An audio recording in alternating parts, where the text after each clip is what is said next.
બાપા સીતારામ ખેડૂત ભાઈઓ, હવે આપણે આ ઝટકા મશીનની બેટરી ઝટકા રિપેરિંગ કરાવવા આવ્યા છે દેવળાથી જગદીશભાઈ, તાલુકો ધારી, અને અમારું એડ્રેસ છે આ જગદીશભાઈ છે, આ એમના ભાગ્યા છે. એ બંને ભાઈઓ આવ્યા છે તો આપણે એને પૂછ્યું કે ભાઈ તમને ઝટકા મશીન રિપેરિંગ કરી દીધું, તમને કેવો અનુભવ રહ્યો જગદીશભાઈ? અમને સારો અનુભવ થયો અને ઉભા તમારું સર્વિસ સારી છે. ઉભા અમારે ઝટકા મશીન રિપેર કરી દે આપ્યું. તમારો તાલુકો? અમારો તાલુકો ધારી. ધારી છે તો પછી તમારે આ ધારી નજીક પડે કે? અમારે નજીક ધારી પડે, પણ અમે અહીંયા નાનુડી થી ઝટકો લીધો તો અમે 4 ઝટકા આપી છીએ. તમારા બાપા સીતારામ માંથી લીધેલા 4 ઝટકા છે.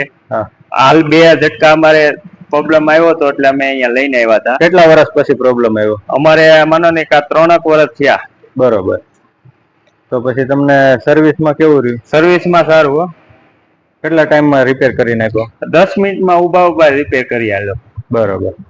તો બીજા ખેડૂતોને તમે શું કહેવા માંગો છો? ઝટકાનું કામ સારું છે. અહીંયા બાપા સીતારામ માંથી જ લેવાય ઝટકો, અને સર્વિસ એ સારી આપે છે. એવું નથી કે ભાઈ ભાઈ જે બોલ્યા છે એ ખોટું છે, એવું નથી.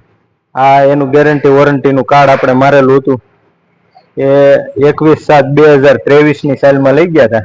તો આજે એ રિપેરિંગ કરાવવા આવ્યા છે. એમાં એકમાં ટ્રાન્સફોર્મર નાખવાનું થયું હતું, એકમાં કેપેસિટર નાખવાનું થયું. ઉભા એમને રિપેરિંગ કરી દીધું છે.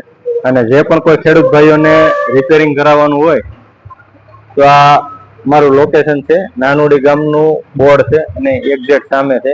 આ સામેનો ભાગ છે. હું દુકાનમાંથી તમને બતાવી રહ્યો છું. અને આ મારી દુકાન છે. અમારી બીજી કોઈ શાખા છે નહીં, કારણ કે ઘણા ખેડૂત ભાઈઓ ને બીજા તાલુકાવાળા અને જિલ્લાવાળા એવું કહે છે. તમે જોઈ શકો છો આ મારી દુકાન, કે આ મારું દુકાન છે, કે એ એવું કહે છે કે આ બાપા સીતારામ વાળાનું છે, અહીંથી લઈ લો એવું કહી અને આપી દે છે. તો એવું ન થાય એની ખાસ કાળજી રાખે બાપા સીતારામ.